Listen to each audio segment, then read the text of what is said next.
Bonjour Tyson Richardier, vous donnez Life on Mars, salle Tomasy à 20h10 le nom de votre compagnie, c'est la compagnie Thespis, voilà. Ouais. comment vous est venue l'idée de ce titre Life on Mars, alors c'est un titre qui arrivait tard.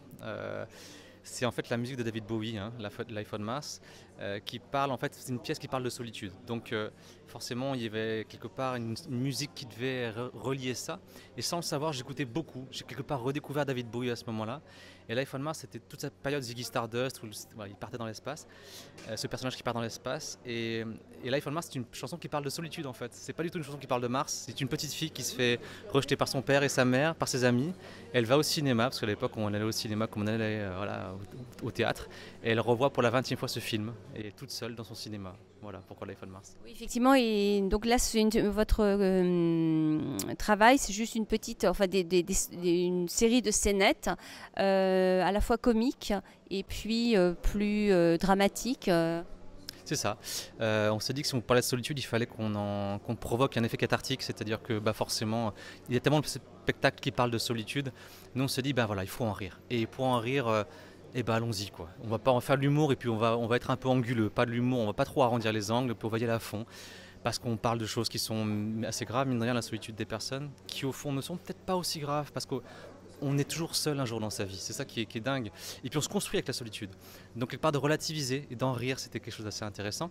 Et puis des scènes touchantes, parce qu'en fait on a interviewé un panel de professionnels assez incroyables, de gens autour de nous, qui avaient des histoires bouleversantes. D'ailleurs si on les avait vraiment racontées comme elles étaient racontées à nous, on n'aurait pas pu faire la pièce, vous ne nous auriez pas cru. Alors que là on a récupéré ces histoires, on en a tiré l'essence, on espère, et on les a reconstruites un peu à notre manière, avec notre expérience aussi et notre vécu. Effectivement, il y a des scènes touchantes, notamment celle de la vieille personne, et puis des scènes qui sont presque caricaturales. Oui, voilà, il y a des scènes caricaturales.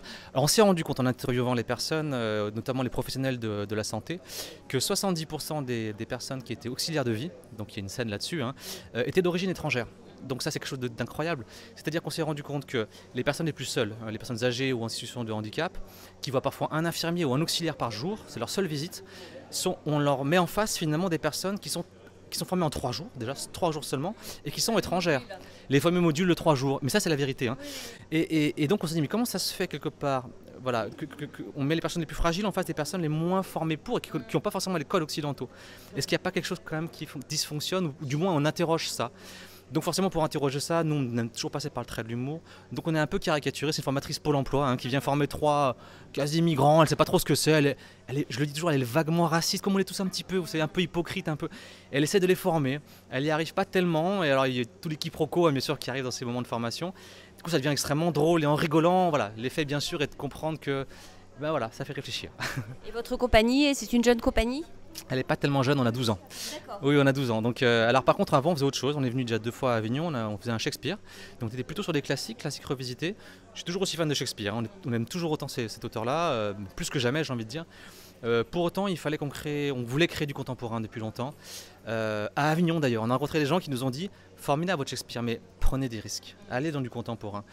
Et franchement, hein, c'était à Avignon qu'on s'est fait un peu botter les fesses et qu'on a décidé, ok, de faire une vraie création de rien, d'un mot, solitude, et de partir et de tirer les fils autour de là. Et ce qui est formidable, c'est que dès cette première création entre guillemets contemporaine, ben, on était sélection Célestin au prix Célestin. Du Théâtre des Célestins à Lyon, je veux dire, c'était assez inespéré, derrière une résidence à l'Hôtel de Loul. Voilà, on a coché des belles cases là, je vous dis qu'on est très très fiers et de faire aussi à Avignon à la salle Tomasy Factory. On va vous souhaiter un bel Avignon. Donc je rappelle, Life on Mars à 20h10, salle Tomasy. Merci. Merci beaucoup.